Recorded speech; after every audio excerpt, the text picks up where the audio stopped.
ഫിഞ്ച ചുഴലിക്കാറ്റിന്റെ ആദ്യ ഭാഗം കരതൊട്ടതിന് പിന്നാലെ റെഡ് അലർട്ട് പുതുക്കി കാലാവസ്ഥാ നിരീക്ഷണ കേന്ദ്രം 4 ജില്ലകളിലും പുതുച്ചേരിയിലും മാത്രമാക്കി റെഡ് അലർട്ട് ചുരുക്കിയിട്ടുണ്ട്. ചെന്നൈ ഉൾപ്പെടെ 20 ജില്ലകളിലും കാരക്കലിലും ഓറഞ്ച് അലർട്ടാണ്. പുലർച്ചെ 1 മണിവരെയാണ് ജാഗ്രതാ നിർദ്ദേശം. കനത്ത മഴയിൽ ചെന്നൈയിൽ 3 പേർ മരിച്ചു. മുഹമ്മദ് റഹീസ് ഇപ്പോൾ വിശദാംശങ്ങളുമായി ചേരുന്നുണ്ട്.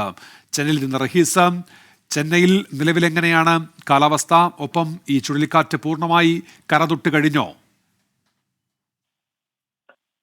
ഉന്മേഷ്, ചുഴലിക്കാറ്റ് പൂർണ്ണമായും കരതൊട്ട് കഴിഞ്ഞിട്ടില്ല. അത് ചെറിയൊരു ആശങ്ക കൂടി ഈ സമയത്ത് ഉണ്ടാക്കുന്നു എന്ന് പറയേണ്ടി വരും. കാരണം ചുഴലിക്കാറ്റ് ഇപ്പോൾ ഏതാണ്ട് സ്റ്റാഗ്നന്റ് ആയി നിൽക്കുകയാണ്. അതായത് കരയിലേക്ക് കയറാതെ, നിലവിൽ വേഗതയില്ലാതെ, വേഗം കൈവരിക്കാതെ അവിടെ തന്നെ പോണ്ടിച്ചേരിയോട് ചേർന്ന് തന്നെ നിൽക്കുകയാണ്. അതായത് അതിന്റെ ഔട്ടർ റിങ്ങുകൾ ഓൾറെഡി പോണ്ടിച്ചേരിയിലേക്ക് കടന്നു കഴിഞ്ഞു. അതിന്റെ ഭാഗമായിട്ടാണ് അവിടെ വലിയ മഴ പെയ്യുന്നത്. പുതുച്ചേരിയിൽ വലിയ മഴയാണ് പെയ്തുകൊണ്ടിരിക്കുന്നത്.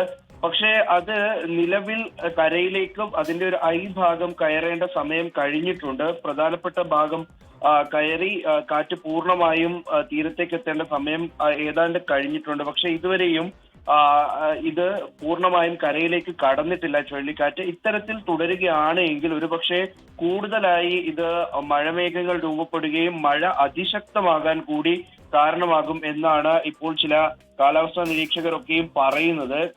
നിലവിൽ കാലാവസ്ഥാ കേന്ദ്രത്തിൽ നിന്നും പുതുക്കിയ അറിയിപ്പുകളൊന്നും തന്നെ വന്നിട്ടില്ല. 4 ജില്ലകളിൽ റെഡ് അലേർട്ട് എന്ന് പറയുമ്പോൾ ഈ ചുഴലിക്കാറ്റ് രൂപപ്പെട്ടതിന് അല്ലെങ്കിൽ അത് തീരം തൊട്ടതിനു ശേഷം ഏറ്റവും കൂടുതൽ മഴ പെയ്യുന്നത് പുതുച്ചേരിയിലാണ്. തമിഴ്നാട് ജില്ലയിലാണ് എങ്കിൽ അത് വിഴിപ്പുറത്താണ്. വിഴിപ്പുറത്ത് അതിശക്തമായിട്ടുള്ള മഴയാണ് പെയ്യുന്നത്. ഒപ്പം കടലൂരിലും മഴ പെയ്യുന്നുണ്ട്. നാളെ കടലൂരിൽ അതിശക്തമായ മഴയുണ്ടാകുമെന്നാണ് പറയുന്നത്. തമിഴ്നാട്ടിലെ പ്രധാനമായും ഈ വിഴിപ്പുറത്തും കടലൂരിലുമാകും മഴ അതിശക്തമാവുക എന്നാണ് നിലവിൽ ലഭിക്കുന്ന സൂചന. അങ്ങനെയാണെങ്കിൽ ഈ 2 ജില്ലകൾ സമീപ പ്രദേശത്ത് ഒരു ഓറഞ്ച് അലേർട്ടിന് സമീപമായിട്ടുള്ള മഴ എന്നിങ്ങനെയാണ് നിലവിൽ കരുതുന്നത്. പക്ഷേ നിലവിലെ ഈ ഒരു ആശങ്ക പ്രധാനമായും പൂർണ്ണമായും ഈ ചുഴലിക്കാറ്റ് തീരത്തേക്ക് പ്രവേശിക്കേണ്ട സമയം ഏതാണ്ട് കഴിഞ്ഞിരിക്കുന്നു. പക്ഷെ അതിൽ കൃത്യമായിട്ടൊരു അപ്ഡേറ്റ് ഇതുവരെ ഉണ്ടായിട്ടില്ല. അങ്ങനെയാണ് എങ്കിൽ മഴ കനക്കും. ചെന്നൈയെ സംബന്ധിച്ച് പറയുകയാണെങ്കിൽ ചെന്നൈയിൽ എന്തായാലും വലിയ മഴയൊന്നുമില്ല. പക്ഷെ കാറ്റ് തീവ്രമായിട്ടുണ്ട്. അതൊരു 60 km/h വേഗത്തിലേക്കൊക്കെ കാറ്റ് മാറിയിട്ടുണ്ട്. അങ്ങനെ ഫിഞ്ചൻ ചുഴലിക്കാറ്റ് സത്യത്തിൽ അക്ഷരാർത്ഥത്തിൽ കാലാവസ്ഥാ നിരീക്ഷണ കേന്ദ്രത്തിനെ ഒക്കെ കുഴയ്ക്കുകയാണ്. തീരം തൊടുന്നതിന് മുൻപുണ്ടായ പ്രശ്നങ്ങളും അതിന്റെ ഒരു വേഗം ഒപ്പം തന്നെ ദിശയൊക്കെ മനസ്സിലാക്കുന്നതിൽ നേരിട്ട ബുദ്ധിമുട്ട് നമ്മൾ നേരത്തെ പറഞ്ഞതാണ്. ഇപ്പോൾ ഇതാ തീരം തൊട്ട് കഴിഞ്ഞിട്ടും അതിന്റെ ഔട്ടർ റിങ്ങുകളൊക്കെ തീരം തൊട്ട് കഴിഞ്ഞിട്ടും അതിന്റെ ഭാഗമായിട്ടുള്ള മഴയും കാറ്റും ഒക്കെ ഉണ്ടായിട്ടും ചുഴലിക്കാറ്റ് ഇനിയും കാലാവസ്ഥാ നിരീക്ഷണ കേന്ദ്രത്തിന് പിടികൊടുത്തിട്ടില്ല. ഇതിന്റെ ദിശ സംബന്ധിച്ചും ഇപ്പോഴും ആശങ്കകൾ നിലനിൽക്കുന്നുണ്ട്. ഒപ്പം ഇത് കരയിലേക്ക് കടക്കേണ്ട സമയം ഏതാണ്ട് കഴിഞ്ഞിരിക്കുന്നു.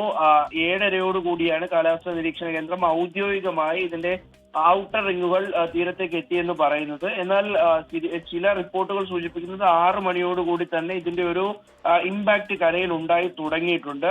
ഇനി കാലാവസ്ഥാ നിരീക്ഷണ കേന്ദ്രം പറയുന്നത് തന്നെ അംഗീകരിച്ചാൽ അത് 7:30 കടന്നു എന്ന് പറയുന്നു, അല്ലെങ്കിൽ 8:30, ആ ഒരു 7:30-8:30 സമയത്തിനിടയിൽ കടന്നു എന്ന് പറഞ്ഞാൽ ഇപ്പോൾ പൂർണ്ണമായും കരയിലേക്ക് ചുഴലിക്കാറ്റ് കടക്കേണ്ട സമയം കഴിഞ്ഞിരിക്കുന്നു. എന്തുകൊണ്ടാണ് ഇത് കടക്കാത്തതെന്ന് അറിയില്ല. പക്ഷെ സർക്കാർ വൃത്തങ്ങളിൽ ചിലർ, ഒരു മന്ത്രി ഉൾപ്പെടെ പറഞ്ഞിരിക്കുന്നത് അത്ര കണ്ട് ഭയപ്പെടേണ്ട സാഹചര്യമില്ല, അല്ലെങ്കിൽ കരുതിയിരുന്ന ഒരു ഇമ്പാക്ട് ചുഴലിക്കാറ്റ് ഉണ്ടാക്കിയിട്ടില്ല എന്നാണ്.